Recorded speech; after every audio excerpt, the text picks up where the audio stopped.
ಅಷ್ಟಬಂಧನ ಮಹಾಸಂಪ್ರೋಕ್ಷಣ ಕಾರ್ಯಕ್ರಮ ಇದು. ದೇವರ ತಳಭಾಗದಲ್ಲಿರುವ ಅಷ್ಟಬಂಧನ ಹಾಳಾಗಿರುವುದರಿಂದ ಪ್ರತಿ 12 ವರ್ಷಕ್ಕೊಮ್ಮೆ ಅಷ್ಟಬಂಧನ ಕಾರ್ಯಕ್ರಮ ಮಾಡಲಾಗುತ್ತದೆ. ಆದ್ದರಿಂದ ಈ ಕಾರ್ಯಕ್ರಮವನ್ನು 27/7/2025ರಿಂದ 31/7/2025ರವರೆಗೆ ಕಾರ್ಯಕ್ರಮ ಹಮ್ಮಿಕೊಳ್ಳಲಾಗಿದೆ. 27ರಂದು ಬೆಳಗ್ಗೆ 9 ಗಂಟೆಯಿಂದ ಹೋಮಗಳು ಎಲ್ಲ ಆಗ್ತವೆ. ಮತ್ತು ಸಾಯಂಕಾಲ ಕಲಾಕರ್ಷಣೆ ಆಗುತ್ತೆ, ದೇವರ ಕಲಾಕರ್ಷಣೆ ಮತ್ತು ದೇವರ ಗರ್ಭಗುಡಿಯ ನವೀಕರಣ ಕೆಲಸ 3 ದಿನಗಳ ಕಾಲ ನಡೆಯುತ್ತೆ. ಮತ್ತು 31/7/25ರಂದು ಪ್ರಾಣ ಪ್ರತಿಷ್ಠೆ ಮತ್ತು 31/7/25ರಂದು 11:30ರಿಂದ 12:30 ಒಳಗಡೆ ದೇವರ ಪ್ರಾಣ ಪ್ರತಿಷ್ಠೆ ಕಾರ್ಯಕ್ರಮವನ್ನು ನೆರವೇರಿಸಲಾಗುತ್ತದೆ. ಸರಿ, ಭಕ್ತರಿಗೆ ನೆರಳಿನ ವ್ಯವಸ್ಥೆ, ಕುಡಿಯುವ ನೀರು, ಪ್ರಸಾದ ಇತರ ಎಲ್ಲ ಸೌಲಭ್ಯಗಳನ್ನು ನೆರವೇರಿಸುತ್ತದೆ. ಭಕ್ತರಿಗೆ ಏನು ಹೇಳಲಿಕ್ಕೆ ಬಯಸ್ತೀರಾ ಸರ್? ಸಕಾಲದಲ್ಲಿ ಆಗಮಿಸಿ ದೇವರ ಕೃಪೆಗೆ ಪಾತ್ರರಾಗಲು ಪ್ರಾರ್ಥಿಸ್ತಾರೆ. ಶ್ರಾವಣ ಮಾಸ ಪ್ರತಿ ವರ್ಷ ದಕ್ಷಿಣಾಯನದಲ್ಲಿ ಪ್ರಾರಂಭ ಆಗಿದೆ. ಆಷಾಢ ಮಾಸ ದಕ್ಷಿಣಾಯನ ಬಂದ ಮೇಲೆ ಪ್ರಥಮವಾಗಿ ಶ್ರಾವಣ ಮಾಸ ಬರುತ್ತೆ. ಶ್ರಾವಣ ಮಾಸದಲ್ಲಿ ನಮ್ಮ ಹಿಂದೂ ಸನಾತನ ಧರ್ಮದ ಪ್ರಕಾರವಾಗಿ ಎಲ್ಲ ಹಬ್ಬಗಳ ಆಚರಣೆ ಇಲ್ಲಿಂದ ಪ್ರಾರಂಭ ಆಗುತ್ತೆ. ಶ್ರಾವಣ ಮಾಸದಲ್ಲಿ ವರಮಹಾಲಕ್ಷ್ಮಿ ವಿಜಯ, ಅದಾದಮೇಲೆ ಗರುಡ ಪಂಚಮಿ ಬರುತ್ತೆ. ಹಾಗೆ ನೆಕ್ಸ್ಟು ಭಾದ್ರಪದ ಮಾಸದಲ್ಲಿ ವಿನಾಯಕ ಚೌತಿ ಬರುತ್ತೆ, ಮತ್ತು ಗೋಕುಲಾಷ್ಟಮಿ ಬರುತ್ತೆ. ಅದಕ್ಕಾಗಿ ದಕ್ಷಿಣಾಯನ ಹುಟ್ಟಿದ ಮೇಲೆ ದಕ್ಷಿಣಾಯನ ಉತ್ತರಾಯಣ ಒಂದು ವರ್ಷದಲ್ಲಿ 8 ಋತುಗಳು. ಒಂದು ಋತು ಉತ್ತರಾಯಣದಲ್ಲಿ ದೇವರಿಗೆಲ್ಲ ಅವರಿಗೆ ಬೆಳಗ್ಗೆ ಎಲ್ಲ ಎದ್ದಿರ್ತಾರೆ. ದಕ್ಷಿಣಾಯನ ಅಂದರೆ ಅವರಿಗೆ ಈ ಪ್ರಥಮ ಏಕಾದಶಿ ಬರ್ತಾವ, ಅದು ಶಯನ ಏಕಾದಶಿ. ಎಲ್ಲ ದೇವರುಗಳು ಮಲಗೋದಕ್ಕೆ ಪ್ರಾರ್ಥನೆ.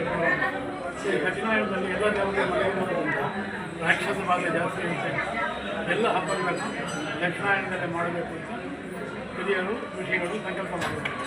ಹಾಗಾಗಿ ದಕ್ಷಿಣಾಯನ ಪ್ರಾರಂಭ ಆಯಿತು ಅಂದರೆ ನಮ್ಮ ಸನಾತನ ಧರ್ಮ ಹಿಂದೂ ಸಂಪ್ರದಾಯ ಎಲ್ಲ ಹಬ್ಬಗಳು ಆಚರಣೆಗಳು ಪ್ರಾರಂಭ ಆಗುತ್ತೆ.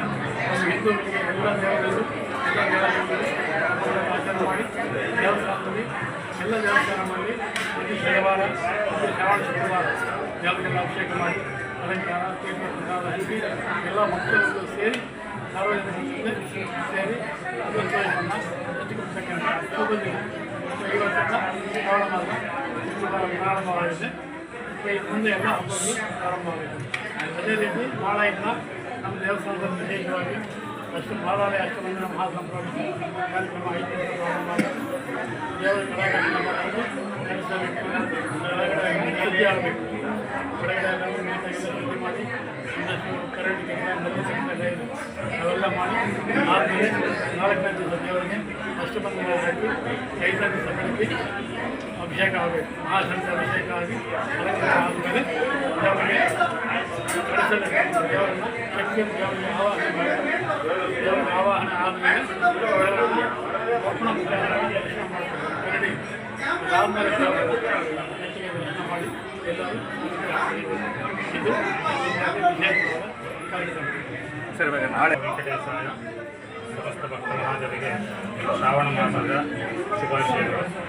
ಪ್ರಸನ್ನ ಲಕ್ಷ್ಮೀ ವೆಂಕಟರಮಣ ಸ್ವಾಮಿ ದೇವಸ್ಥಾನ KGF ನಾಳೆಯಿಂದ ಸ್ವಾಮಿಯವರಿಗೆ ಬಾಲಾಲಯ ಅಷ್ಟಬಂಧನ ಜೀರ್ಣೋದ್ಧಾರ ಮಹಾಸಂಪ್ರೋಕ್ಷಣೆ ಕಾರ್ಯಕ್ರಮ 5 ದಿನಗಳ ಕಾಲ ಗೀತಾನುಸ ಆಗಮ ರೀತ್ಯ ಪಂಚಾಂಗಿಕ ಸಂಕಲ್ಪದಂತೆ ಸ್ವಾಮಿಯವರಿಗೆ ಸಂಕಲ್ಪ ಮಾಡಿದ್ದು, ನಾಳೆ ಬೆಳಗ್ಗೆ ಪ್ರಾತಃ ಕಾಲದಲ್ಲಿ ಸ್ವಾಮಿಯವರಿಗೆ ಫಲಪಂಚಾಮೃತ ಅಭಿಷೇಕ, ಅಲಂಕಾರ ಆದ ನಂತರ ಕಾರ್ಯಕ್ರಮಗಳು ಪ್ರಾರಂಭಗೊಂಡು ಆಚಾರ್ಯ ಋತ್ವಿಗ್ವರ್ಣ ರಕ್ಷಾಬಂಧನ ಕಾರ್ಯಕ್ರಮ ಪ್ರಾರಂಭ ಆಗಿ ನಾಳೆ ಸಾಯಂಕಾಲ 4 ಗಂಟೆ ಅಷ್ಟೊತ್ತಿಗೆ ಪುಣ್ಯಾಹವಾಚನೆ, ಅಜಸ್ರ ದೀಪಾರಾಧನೆ ಪ್ರಾರಂಭವಾಗಿ ಮೃತ್ಸಂಗ್ರಹಣ, ಅಂಕುರಾರ್ಪಣೆ ಮೊದಲಾದ ಕಾರ್ಯಕ್ರಮಗಳು ನಡೆದು ಸ್ವಾಮಿಯವರಿಗೆ ನಾಳೆ ಸಾಯಂಕಾಲ ಬಾಲಾಲಯದಲ್ಲಿ ಸ್ವಾಮಿಯವರಿಗೆ ಅಷ್ಟಾಚತ್ವಾರಿಂಚ ಜೀವಕಲ ಅಂದರೆ 48 ಜೀವಕಲೆಗಳನ್ನ ನಾಳೆ ಸಾಯಂಕಾಲ ಸುಮಾರು ಗೋರುಳಿ ಲಕ್ಷದಲ್ಲಿ ಸ್ವಾಮಿಯವರಿಗೆ ಬಾಲಾಲಯ ಮಾಡಿ, ಅಂದರೆ ಸ್ವಾಮಿಯವರಿಗಿರ್ತಕ್ಕಂತಹ ಜೀವಕಲೆಗಳನ್ನ ಪ್ರಧಾನ ಕುಂಭಕ್ಕೆ ಆವಾಹನೆ ಮಾಡಿಕೊಂಡು ಆ ಕುಂಭದಲ್ಲಿ ಇರ್ತಕ್ಕಂಥ ಸ್ವಾಮಿಯವರನ್ನ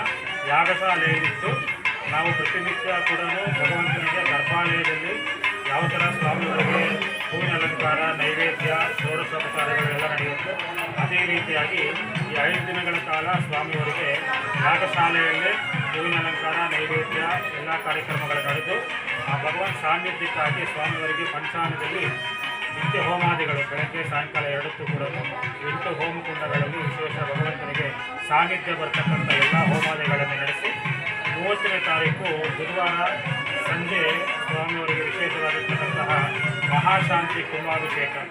ಅದಾದ ನಂತರ ಅಷ್ಟಬಂಧನ ಏನಿದೆ ದೇವರಿಗೆ ನಾವು ಕೆಳಗಡೆ ಹಾಕಿರ್ತೀವಿ, ಅದೆಲ್ಲ ಕೂಡ ಜೀರ್ಣ ಅಂದರೆ ಹಳೆಯದನ್ನೆಲ್ಲ ವಿಸರ್ಜನೆ ಮಾಡಿ ಮತ್ತು ಹೊಸದಾಗಿ ಅಷ್ಟಬಂಧನ ಲೇಪನ ಮಾಡಿ ತದನಂತರ ಸ್ವಾಮಿಯವರಿಗೆ ಮಹಾಶಾಂತಿ ಅಭಿಷೇಕ ಆಗುತ್ತೆ.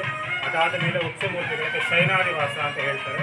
ಶಯನಾದಿವಾಸ ಅಂದರೆ ಉತ್ಸವಮೂರ್ತಿಗಳನ್ನ ವರ್ಷಕ್ಕೆ ಒಂದೇ ಸತಿ ನಾವು ಬ್ರಹ್ಮೋತ್ಸವ ಸಂದರ್ಭದಲ್ಲಿ ಮಾತ್ರ ಏಕಾಂತ ಸೇವೆ ಮಾಡೋದ್ರಿಂದ ಈ ಒಂದು ಪ್ರತಿಷ್ಠಾ 11:30ಯಿಂದ 12:30 ಗಂಟೆ ಒಳಗೆ ಸಲ್ಲುವ ಶುಭ ತುಲಾ ಲಗ್ನದಲ್ಲಿ ಸ್ವಾಮಿಯವರಿಗೆ ನಾವು ಕುಂಭದಲ್ಲಿರ್ತಕ್ಕಂಥ 7 ಜೀವಕಳೆ ಏನಿದೆ, ನಾವು ಮೂಲ ವಿಗ್ರಹದಿಂದ ಕುಂಭಕ್ಕೆ ಏನೇನು ಜೀವಕಳನ್ನ ತಗೊಂಡಿರ್ತೀವಿ ಅದೇ ಜೀವಕಳೆಗಳನ್ನ ಶಾಸ್ತ್ರೋಕ್ತವಾಗಿ ಸ್ವಾಮಿಯವರಿಗೆ ಗುರುಬಿಂಬ ಅಂದರೆ ಮೂಲ ವಿಗ್ರಹಗಳಿಗೆ ಅದೇ ಜೀವಕಳೆಗಳನ್ನು ಮತ್ತೆ ಆವಾಹನೆ ಮಾಡಿ ಅದಾದ ನಂತರ ಪೂಜಾ ಕೈಂಕರ್ಯಗಳು, ನೈವೇದ್ಯಗಳು, ಅಕ್ಷತಾರೋಪಣೆ, ಮಹಾಮಂಗಳಾರತಿ, ತೀರ್ಥಪ್ರಸಾದ ವಿನಿಯೋಗ ನಡೆಯುತ್ತೆ. ಆಮೇಲೆ ಸೋಮವಾರ, ಮಂಗಳವಾರ, ಬುಧವಾರ 3 ದಿನ ಮಾತ್ರ ಸ್ವಾಮಿಯವರ ದರ್ಶನ ಇರೋದಿಲ್ಲ. ಗುರುವಾರದಿಂದ ಯಥಾಪ್ರಕಾರವಾಗಿ ಸ್ವಾಮಿಯವರ ದರ್ಶನ ಇರುತ್ತೆ. ಹಾಗೆ ಎಲ್ಲ ಭಕ್ತಾದಿಗಳು ಕೂಡ ಈ ಒಂದು ಕಾರ್ಯಕ್ರಮಕ್ಕೆ ಬೆಳಗ್ಗೆ ಸಂಜೆ 2 ಹೊತ್ತು ಕೂಡ ಆಗಮಿಸಿ ಸ್ವಾಮಿಯವರ ತೀರ್ಥ ಪ್ರಸಾದವನ್ನು ಸ್ವೀಕರಿಸಿ ಆ ಒಂದು ಯಜ್ಞದಲ್ಲಿ ಪಾಲ್ಗೊಂಡು ಭಗವಂತನ ಕೃಪೆಗೆ ಪಾತ್ರರಾಗಬೇಕಾಗಿದೆ.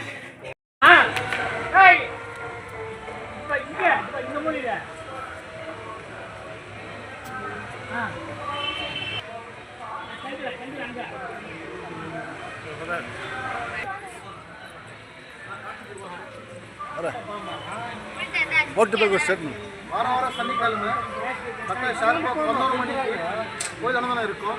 கம்மின்னா ஒரு 1000 பேர் மேலே சாப்பிடுவாங்க. எல்லாம் நம்ம பெருமாள் கொடுத்த பாக்கியம் வரோம் தான் நாங்கள் சர்வீஸ் பண்ணிட்டு ஜனங்க சார்பாக எங்கள் சார்பாக நாங்கள் தேங்க்யூ சொல்லிடுவோம் எல்லாருக்கும்.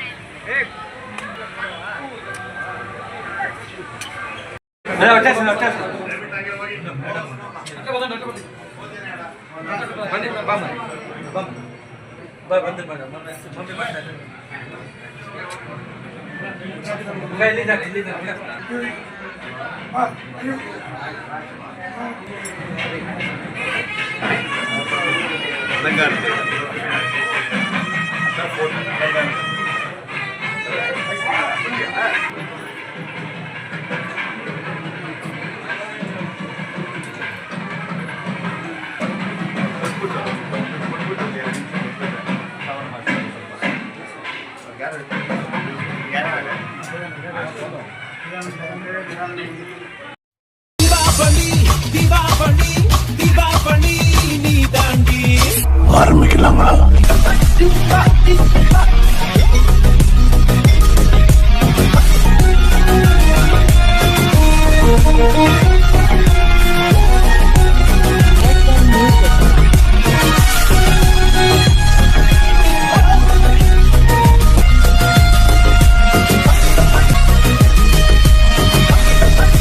தரம் என்றும் நிரந்தரம், தரம் என்றும் நிரந்தரம், தரம் என்றும் நிரந்தரம். வாங்க.